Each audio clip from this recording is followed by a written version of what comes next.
Hello again, everybody. My name is Malika Albrecht, and I am the founding editor of Redheaded Stepchild. We had a bunch of bombers at the same time, so I clicked out of the entire Zoom, and we are back again. And I am so happy to be here with Hilda. I appreciate that everybody found their way back, because I know that was very jarring and upsetting. Fortunately, there's a ton of beautiful souls out there. There's also some that have little better to do than that. We are here to celebrate Hilda Downer and her most recent book, Wiley's Last Resort. This is her fourth book, and it is out from Redhawk Publications, and I have a direct link to it in the chat section. So if you don't already have a copy, you may order it there, or you can go directly to Hilda and even get your signed copy. I read your bio before. I think we're just going to go straight to you, if that's okay. I'm going to come spotlight you, and thank you so much, Hilda. I appreciate everybody's understanding as we work through that moment. Thank you, Malika. And also I want to thank SALC for helping me with a book that has taken over 22 years to complete. They've workshopped many of the poems and also published many in Pine Mountain Sand and Gravel. Special shout out to Scott Goebel, who edited Jim Webb's book of poems, Get in Jesus, and its forthcoming second edition with added poems. He answered emails, text, and phone calls whenever I had questions. Many of these poems in my book, Wiley's Last Resort, do refer to Jim's book, but both of the books stand on their own. I don't quote anything from the book. Both the books, though, I think should be read as companions to shed more light on Jim Webb by firsthand seeing his own words, and also the contemporary Appalachian experience.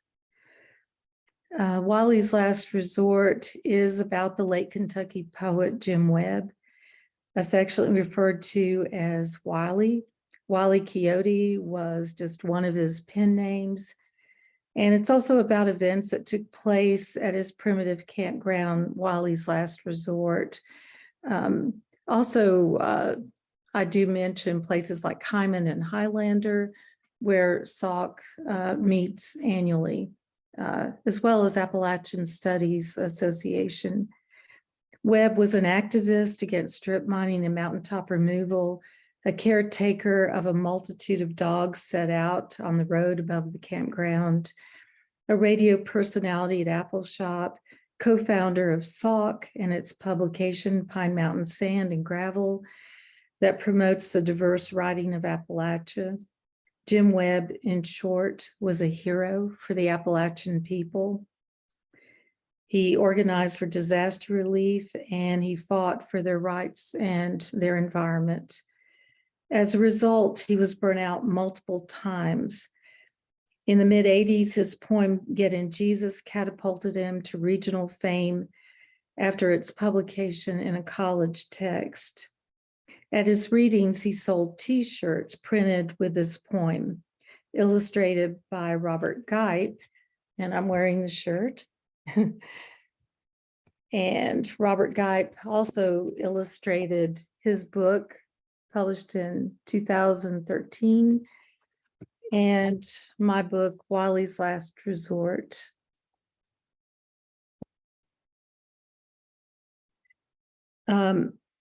So with a poem like Get in Jesus being such a prominent poem among Appalachian writers, it was really hard not to make a connection between Jim Webb and Jesus. So I do that a bit in the poem, but I hope to show Jim Webb with humor and a more human bent.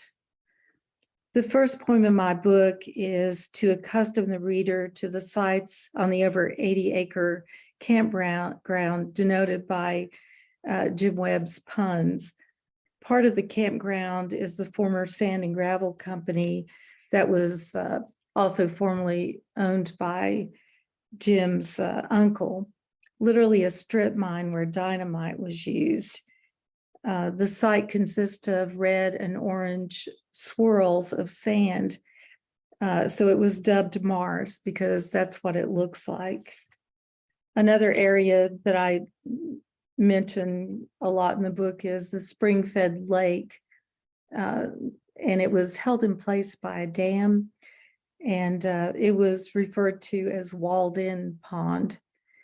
In short, Wiley's last resort became a kind of outdoor temple for artists, musicians, writers, and activists. And then this is truly a side that I really didn't mean to say, but as I was working on the book, I continually asked myself, who am I to write about Jim Webb? I knew him over a span of about 40 years, but kind of off and on. And so many people refer to Jim Webb as their best friend. You know, he was certainly a poet brother to me, but I feel like, you know, at times I just came to a sudden halt in the book and felt like I can't do this. This isn't for me to do. SOC, we need to do this in unison. But, you know, I would just keep pressing on. I'm just the messenger, and I just write love poems. So I feel like this whole book is a love poem to Appalachia. Wiley gives the full tour. Take a walk on the wild side. Take a walk with Wiley. Not a trip around the world in 90 days, not a 3-hour tour. Just walk a while with Wiley. Up and down Wiley's last resort, starting at the sand-barred Gorilla. Go past walled-in pond, where cardinal flowers anoint the water's edge. Take this walk near dusk as woods rehearse daylight's final revision. Of the breeze moving constellations through leaves, chuckle at the regulatory signs, stay a Wiley, and we give a damn. With drawings of a beer bottle and a PBR can, the bottle X through, no glass allowed. After a swarp, Wiley stomped the cans for recycling until his first use of the hand press he called a press rehearsal. The first campsite, Dawn, New York, is where Brother Rob camps when he comes home from New York City. Bordered by Tiger Woods, Lester's Flat faces Black Mountain, coal busy machine lights, disruptive as the buzz of a hornet's nest. Wiley sighs, 24 hours a day. On the crest of Gump Forest is the Lone Rider's Retreat, St. Elmo's Haven, adorns the slender dirt road, stairway to haven, like a ring dangling on the tip of a finger. Climb up Faith Hill to land on Mars, where excavation exposed swirls of red sand, proof Kentucky was once under the sea. Wiley is given the full tour countless times, yet his guest feels this is the first time Wiley has shared his enthusiasm for the land he loves. Wiley's greatest talent, maybe more than crafting words, might be making each person he talks to feel special. He veers up rock steps up the path to enlightenment to a huge boulder called Stonehenge, where guests can imbibe an overlook of the lake. Future plans are disclosed to install a fountain to aerate for the quality of the water and the health of aquatic life. Past the powder room, the two sisters' path through woods leads to the hose stretched under full soon, Solar warmth for outdoor showers in the open, the Eiffel shower. To the right is Roger's camper, dubbed the Raj Mahal. On the way down to the barking lot, gathered tinder on the edge of woods filling with darkness from the bottom, like a Mr. Coffee pot. The red demonic blinking in the sky is the awful tower, the cell tower on Wiley's last resort that he shrugs off regret because he gave permission, wanting to help neighbors. The campfire is produced by Salk, firewood gathered by the touch of the poets, Scott, Dana, Mike, Ann, Dick, David, Beto, and Jim. The fire crackles a geyser of embers, warm ground and cooling night, the thermal conduction of stories told here. Those who have walked with Wiley think about where they've been. This is just one of the events that takes place annually at Wiley's Last Resort is the annual Pine Mountain Tacky Lawn Ornament and Pink Flamingo Soiree. I think I said that right. This is called Appalachian Howl, after Allen Ginsberg, of course. Just as I am without one plea, I come, we come. We come carrying scuffed guitars and old fiddles like black walnuts cracked out of seasoned shells. We come accompanied with moonshine jars and crumpled poems. We come stuffed in back seats of four-wheel drives from our cabins in the laurels and hollers, or trailers set up in front of old home places, dripping from a sea journey on the highway across America. We come from growing up with a shouting preacher, so frightening we thought he was drunk. We placed dahlias on family graves at decoration, put up pickled beans and corn, camp along remote trails near the Appalachian Trail, and long for hound dogs and swept dirt yards. Some come with gratitude for an orange, a peppermint stick, or an apple stack cake only at Christmas. Others had parents move off for work, the station wagon loaded every weekend to return home to the mountains. We come with bluegrass, country, blues, classical, rock and roll, reggae, jazz, hip hop, and audio books trailing our vehicles as we drive in, a perfume of sound. By the time we get to Wiley's, we're a couple hundred strong. Wiley, thoroughly swarping, wears a stuffed flamingo hat while running everything smooth as molasses on a buttered biscuit. Get in Jesus and soiree t-shirts abound, but I prefer a vintage prom dress and cowgirl boots, mindful of copperheads this time of year. Wiley wears his gold dinner jacket. It's easy to spot. He's easy to spot as his own light, day or night. Attendance is by invitation only, a pink slip in the mail, except for the multimedia artist headed out west from Manhattan, beckoned by multicolored Christmas lights, stops out of curiosity. Dancing an Irish jig with new friends on the dock, he's glad he did.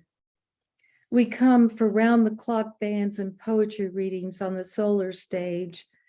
The poem is holy, the voice is holy, the hearers are holy, the ecstasy is holy.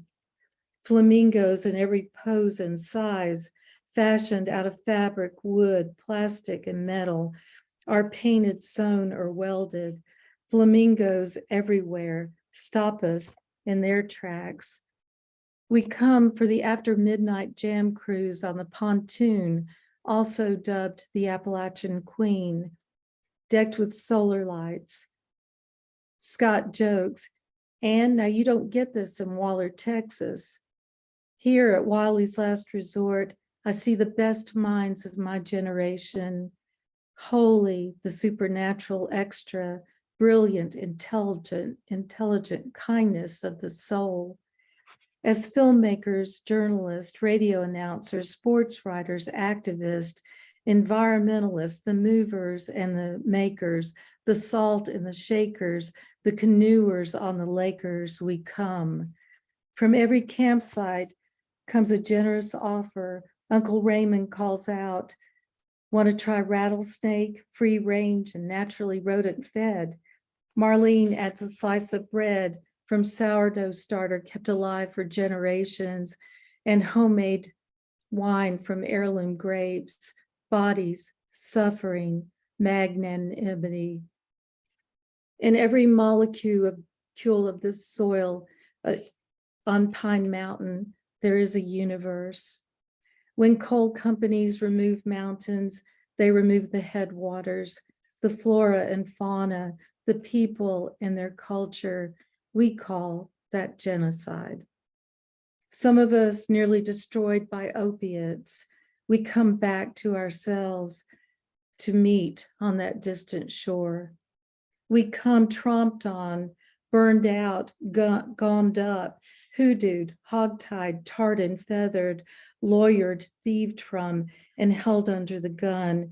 We come to stand as one. I am with you at Wiley's. Our tents mushroom the woods. I am with you at Wiley's. An open fire is our flag of unity. I am with you at Wiley's. We come as hairdressers and nurses. I am with you at Wiley's. Scholars, singers, and farmers, we come. I am with you at Wiley's. Scholars, I am with you at Wiley's. Having eaten cornbread and pinto beans all our lives, I am with you at Wiley's. We come, we connect the future to our forebears, holy forgiveness, mercy, charity, faith, holy hours. When the full moon presses its fingertip onto the page of midnight, silence strains the dark rooms of our ears for a remote giggle or cough. Wiley signals, it is time. All howl at the moon. The moon beams approval, and the lake rolls out its native tongue, the welcome mat to God's cabin door during the annual Pine Mountain tacky lawn ornament and pink flamingo soiree at Wiley's last resort.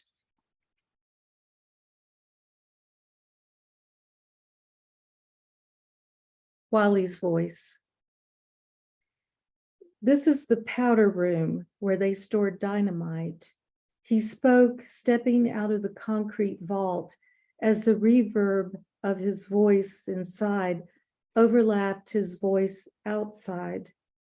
Both voices closed so sharply that I noticed the emptiness of space and what it must be like to love someone who dies before you. Driving back from Kentucky, I find his radio show on WMMT. Distance begins to rust the voice, more powerful than the powder required to explode a mountain for coal. Losing reception, I listen to the static of silence that I remember from before I was born as the sound of infinity.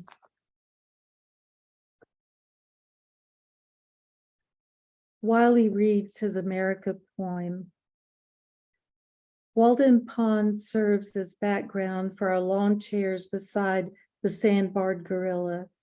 Wiley's picturesque log cabin, living quarters after the second fire, punctuates the other side of the lake. Wiley shuffles up to the podium, a few giggles spread.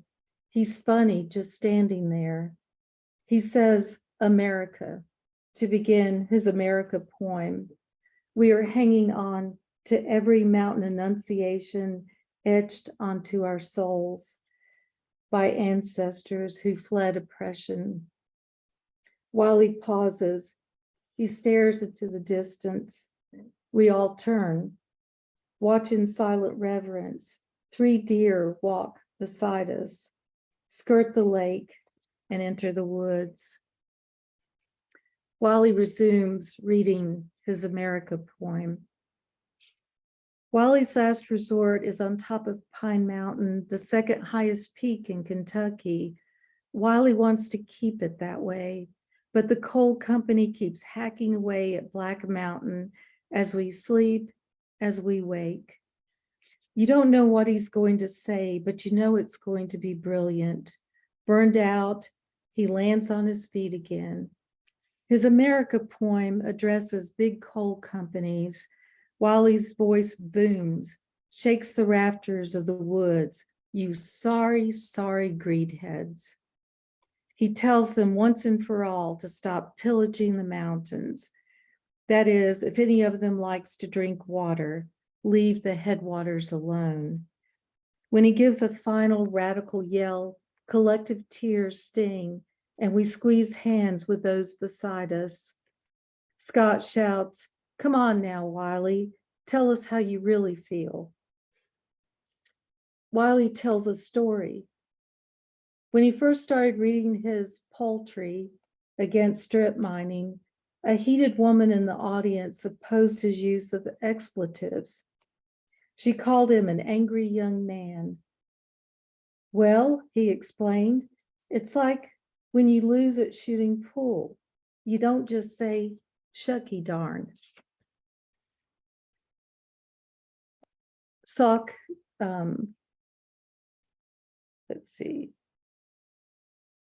Sock gathering at Highlander. A rookie asked Wiley how he got to be called Ski King.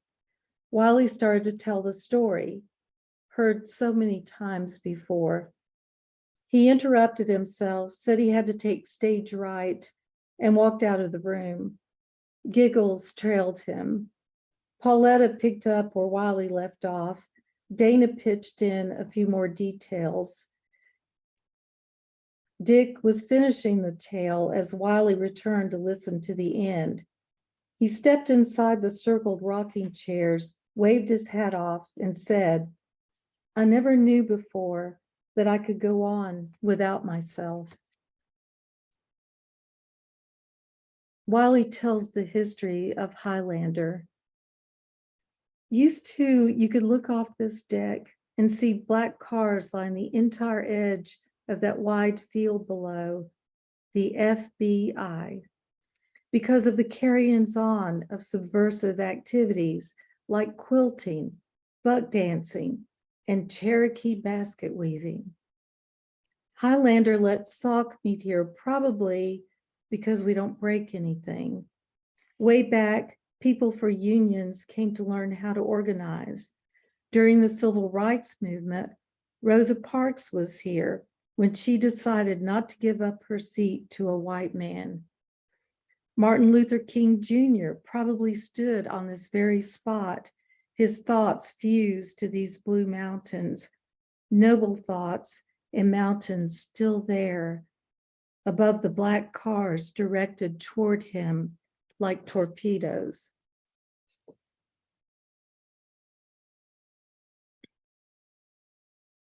The arrow. I asked Wiley what the worst thing he'd ever done was, and he had an answer handy.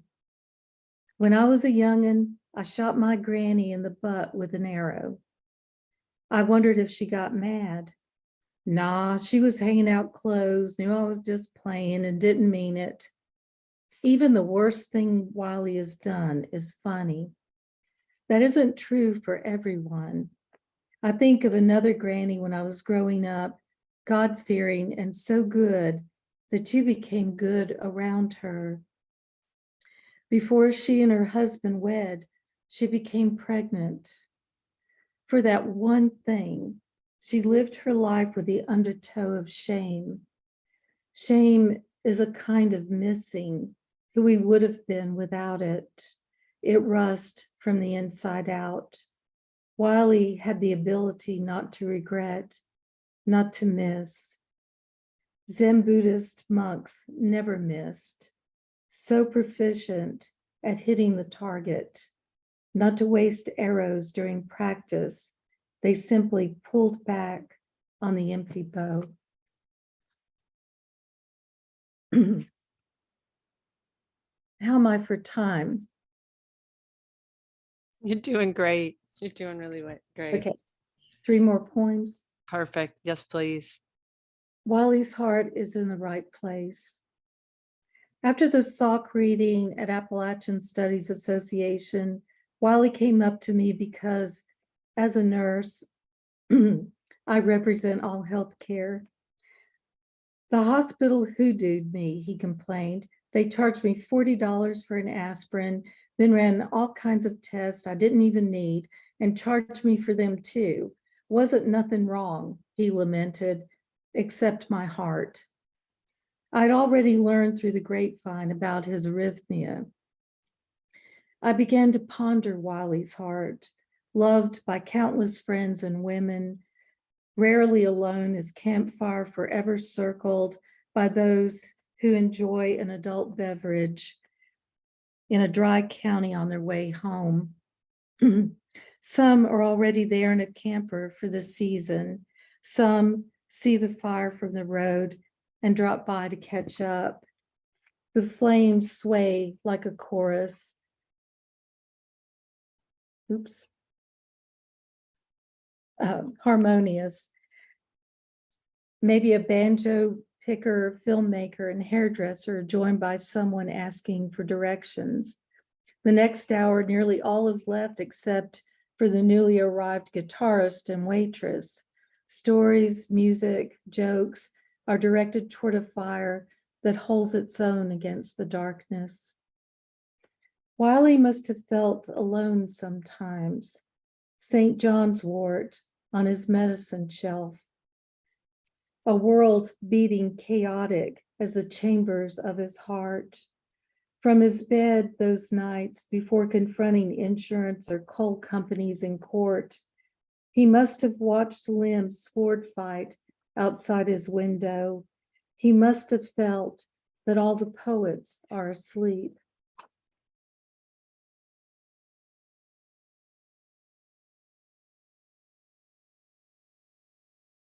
Five words.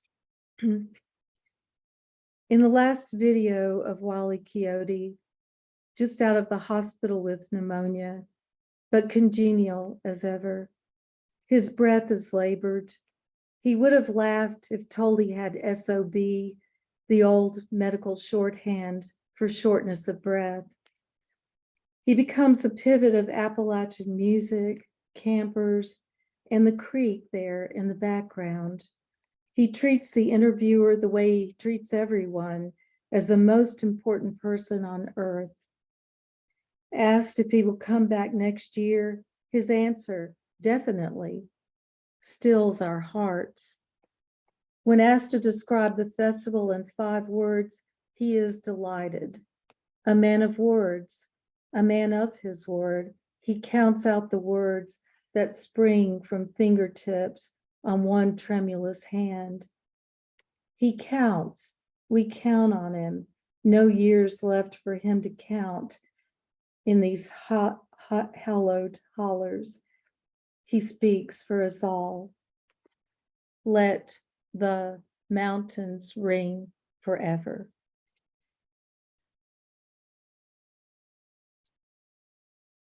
Wiley came in and went out with the hunter's moon. At Wiley's bedside in the cabin by Walden Pond, I said, "It's me, your favorite poet."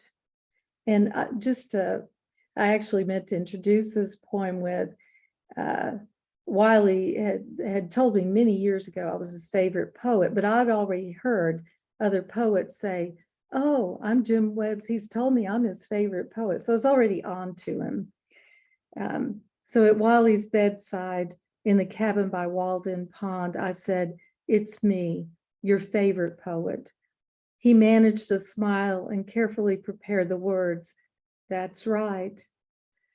Wiley didn't think he was good enough to ask God why he had forsaken him. He had asked why America would destroy the mountains and betray its people. He didn't ask for medication to ease his suffering. He thought he deserved the pain. In his Get in Jesus poem, crazed drunks mock the hitchhiker. What's it like dying on the cross? First, there is exhaustion. Before asphyxiation, there's thirst. Jesus was offered vinegar on a cloth tied to a stick. Wiley accepted a red popsicle with gratitude. Eyes fixed and Chain-Stokes respirations, it was time, I felt, for him and Katie to be alone. That night, the hunter's moon was bigger than the moon could be. Huge fist against the night. I wondered if Wiley might be on that barren landscape, made familiar by mountaintop removal. He might take respite there to celebrate his view of what's left of Earth's green and blue, and to plan a soiree for other layover souls before that one giant leap into forever, the moon as Wiley's last resort. Thank you. Oh, that was gorgeous. People, y'all can unmute if you would like to, and I'll put us in a gallery view so we can all see each other. Yeah. Hilda, that was beautiful.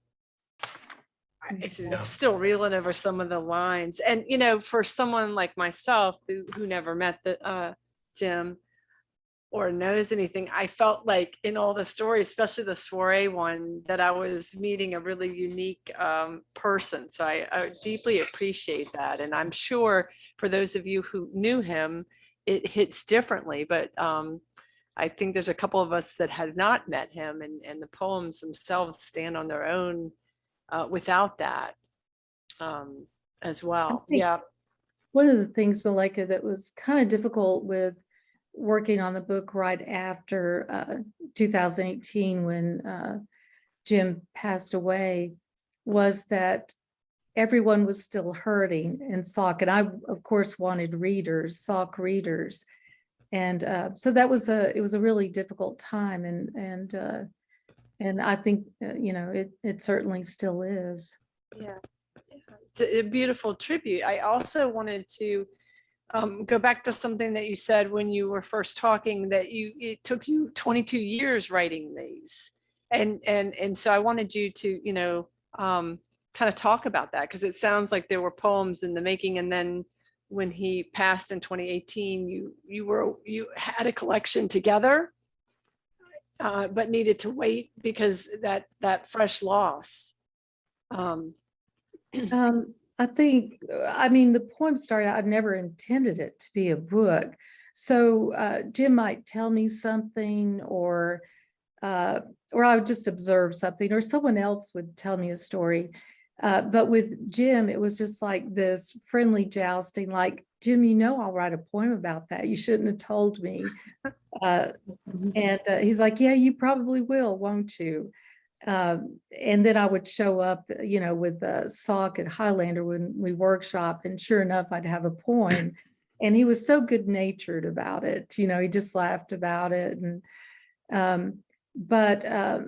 then I think when I actually realized it was going to be a book, and I think that was actually before Jim passed away, I started thinking about all the stories that I knew, and it was like I was at a place where, again, I didn't feel like I could do it, but I kept thinking about the stories that I knew, and it's like, well, I'll just write a poem, and it's almost like the book wrote itself then, because I felt like I was just writing stories down, and again, many of the stories aren't mine, you know.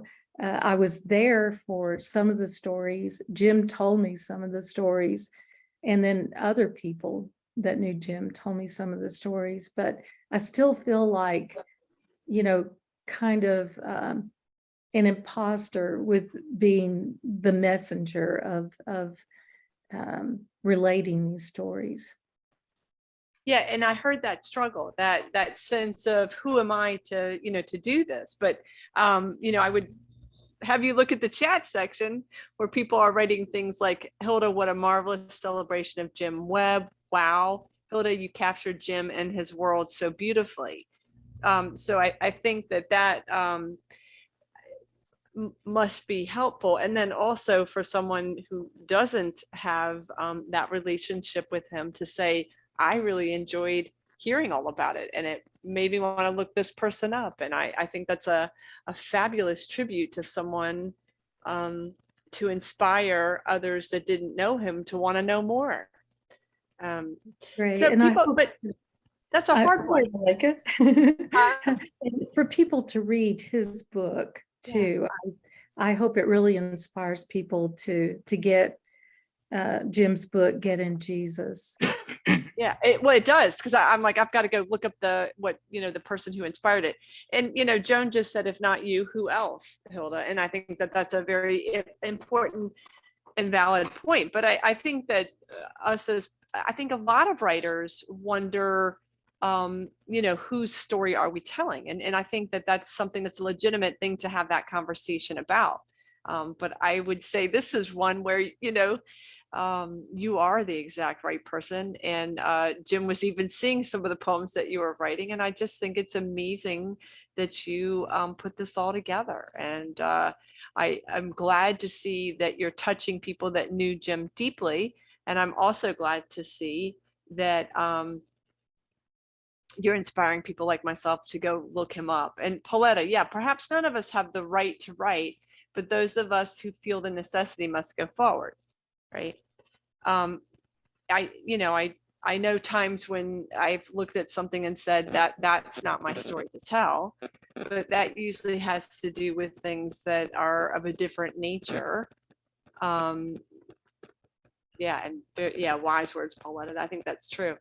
And that when I've written a poem that was connected to someone that I know, I've sent it to him and said, are you okay with this? So, that's important. So how did you talk yourself through this process of saying, here I am writing it? Yeah, I'll have to say Scott really helped me a lot with that. Because I think I've actually said to him, I don't think I can do this. But I felt like, sometimes you write things because you feel like you have to do them. Even if you're not, I mean, I think every single writer in SOC could have done this better than me, probably. But because they're all just such wonderful writers. But I just felt called to do it. I felt like I had to do it. And when you just find a way to press on. I'm glad you did. I'm glad you did. I saw a lot of people nodding. So feel free to jump in with thoughts or things that you would like to reflect back, lines that resonated with you. And you will see the lines, Hilda, that a lot of us pulled out. We're like, wow. Does anybody have any questions for Hilda? Okay. Well, thank you so much. I am going to be looking up some poems today. So I appreciate that, Hilda. I like learning about someone new, and I like learning about someone new that I think, oh, I wish I had been, known this person or had a chance to, see this person in action. I get a really great sense of a person that was one of a kind. And I love how you described them. I know that you were talking about Scott, and Scott, you had agreed to read the poem that one of the poems of Jim's, so I could come to open mic if people feel ready for that.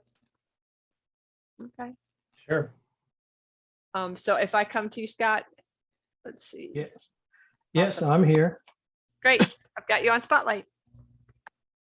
Well, let me say that I can't do this reading justice. As I was working with Jim, I probably saw him read this, 35 or 40 times.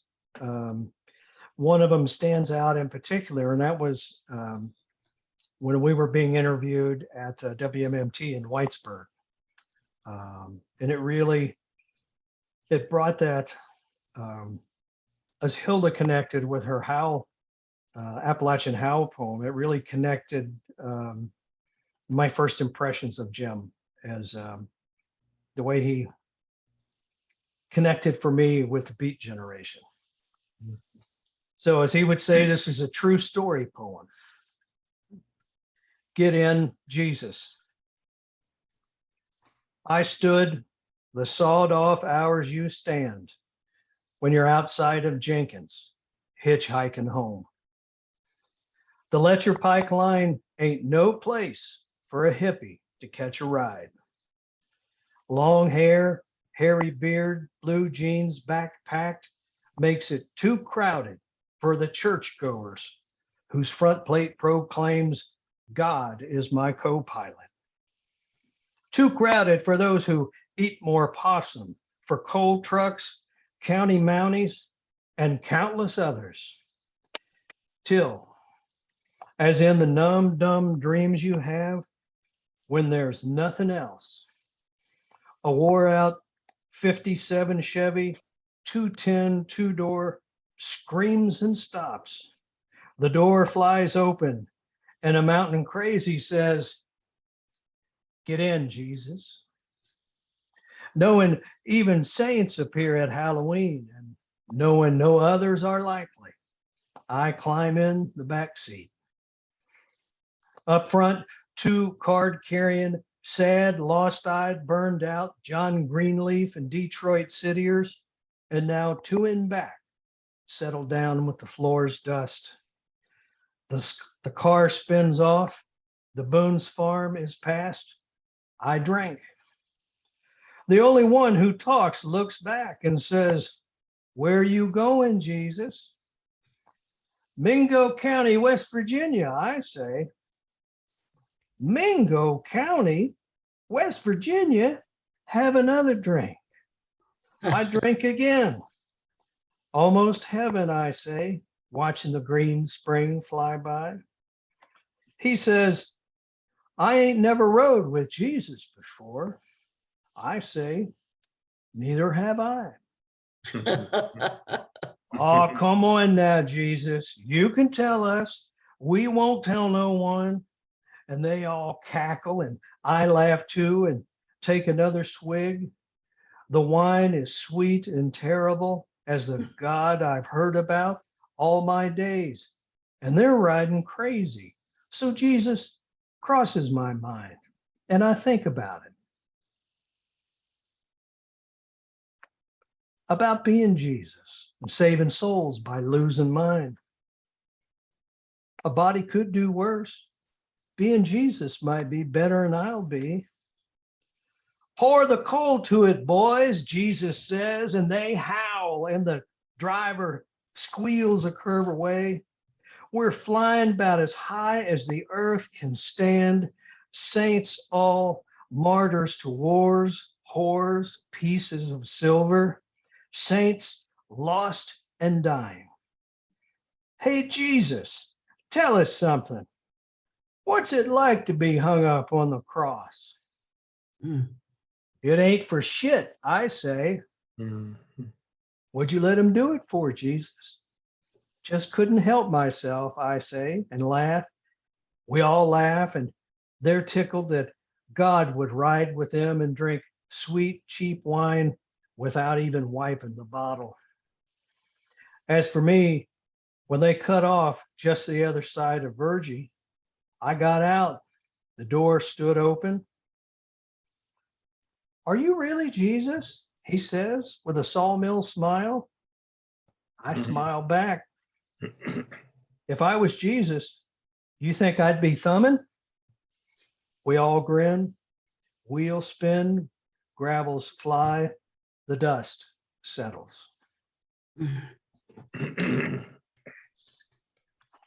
Did a fabulous job. That was awesome. Oh, this is going to be a good one. Anne, I'm coming to you next. Thank you so very much. I'll spotlight you. Sorry. Okay. I wrote this poem a long time ago after Hilda and I camped out at Wiley's Last Resort for the first time. It's called First Night in a New Bed. In the quiet of Pine Mountain, in a 3 a.m. chill, under my grandmother's quilt and your son's sleeping bag, a thin root bored through the tent floor into my back and under my ribs. A new bed is like a new opportunity, like trying on a beaded velvet prom dress, just the right color for my hair, like stepping under a waterfall, or catching my breath as I look over my shoulder at an angle of late light on the creek. Our new bed was comfortable by the second night after we had quilted together, learned one another's lives, where the stitching came apart or was perfect in tight, neat lines. Weeks later, as your red bandana left tied to a tree branch dripped in an icicle rain, I found you had formed a stitching that closes loose corners, whole seams I didn't know had torn open. I still can't sleep the first night in a new bed, and I have accepted lying the hours awake until first light. But I've come to love the whippoorwill again, the echo and rustle in quiet woods, the folds and snags in familiar quilts, new opportunities, roots and rain. Lovely. Thank you. Thank you so very much.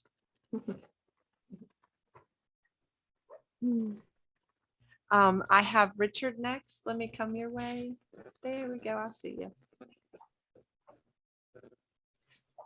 Those of us who knew Jim knew that he was an accumulator. And I, in this poem, imagine that he accumulated an unlikely set of satin sheets. This is called Ski King Sells His Satin Sheets. Ski King, by the way, was another one of his aliases. At night, pulled back on his bed, they glowed too much like fire, too much like queasy phantoms moonshine makes on walls. So he sold them, $16 plus 6 big lawn flamingos, limpers all of them, half cracked. He flocked them in the yard while walled-in pond guzzled runoff from Pine Mountain. Never missed them once, those sheets, those slick two pretties, all wrong to wrap that bristly boy. Now he walks barefoot on his splintered deck and sleeps out nights all summer. Yonder, under moon and stars, the pond is ringed with dabbing mayflies and rising sunfish, all the pretty any man might need. I love that. All the pretty any man might need. Thank you. Joyce, I am coming your way. Let's see. There we go.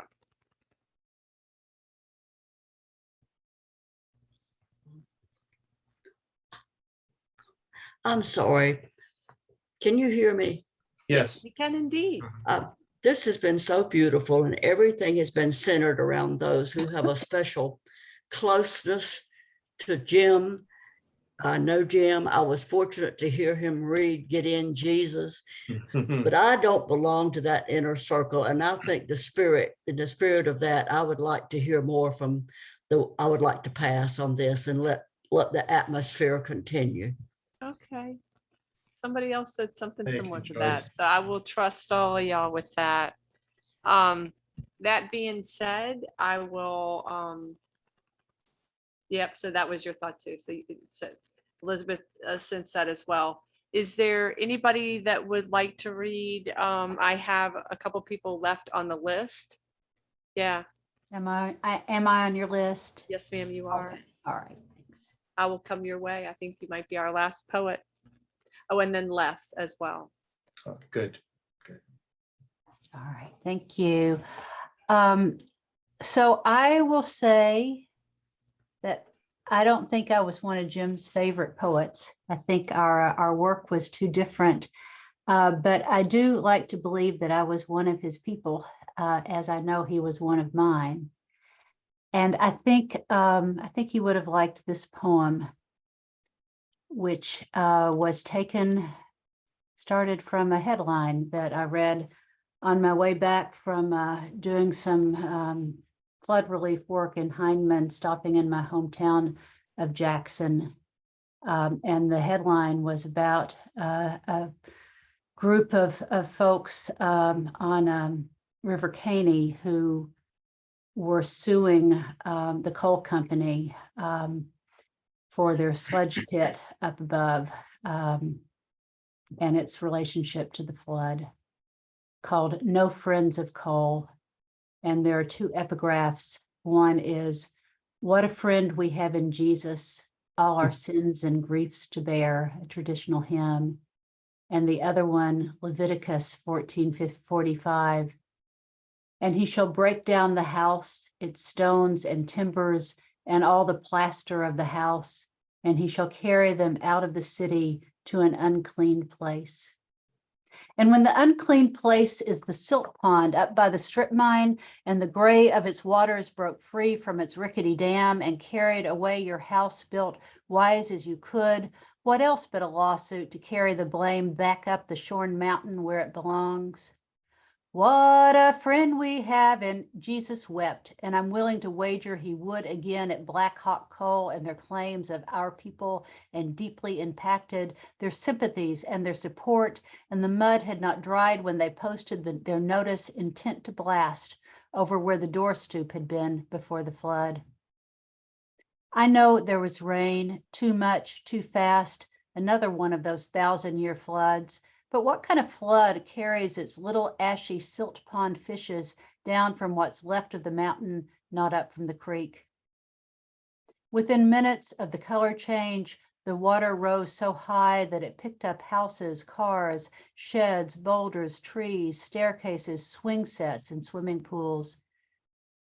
No Friend of Coal reads the headline about the lawsuit in the local weekly paper underneath the photo of what used to be that young man's house, now torn down to its timbers, its moldy plaster spread out on the stony ground, the raptors circling just beyond the frame. And the Philistine said unto David, "Come to me, and I will give thy flesh unto the fowls of the air and to the beasts of the field." 1 Samuel 17:44. That young man's name is not David. I wish he were David, delivered out of the paw of the lion and out of the paw of the bear and out of the hand of this Philistine. So yes, I'm feeling biblical, old and new, calling on Jesus to back up his people once clothed and fed by coal. The ones who lost everything there on Lost Creek along River Caney. The ones that are fixing to lose every friend they thought they had. What a friend we have. And brother, I am here to tell you, no matter the money they used to pay, you don't have a friend in coal.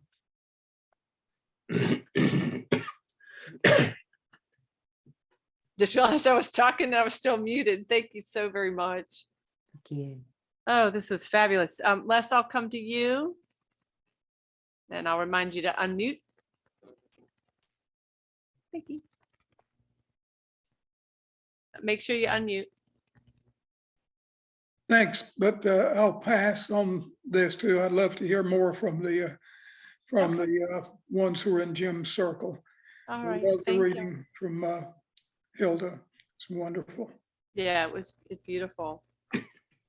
Pauletta, you have some comments in the chat section too. I hope you, I want to make sure people see that. I think several people have written stuff about the poems. A fabulous open mic.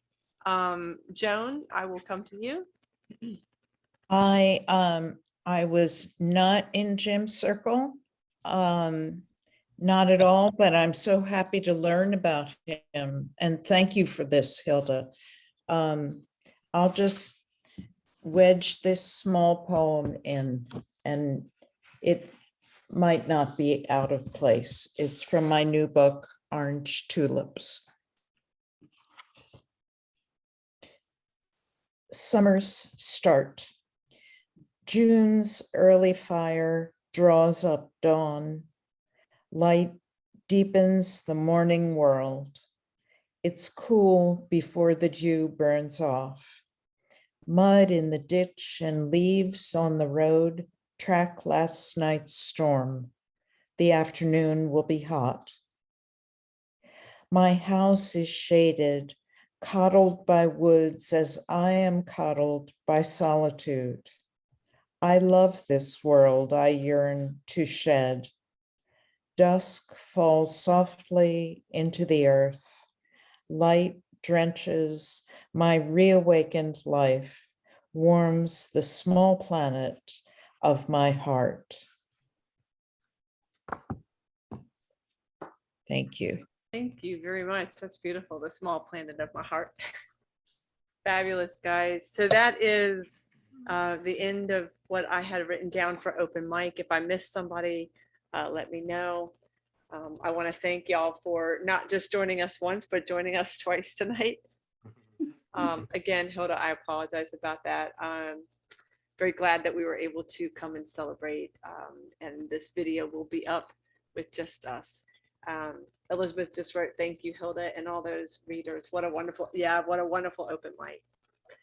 Be well, people, and thank you so much for celebrating today with Hilda. And Thank Hilda, you so much. congratulations. Thank you. Yeah, thank you. And thank you, Hilda. It was great to hear you. I can't wait to hear more of it and get my hands on the book. Thanks, Pauletta. Yeah, congratulations, Hilda. Thanks. Congrats, Hilda. Congratulations. Mhm. Thank you, Hilda.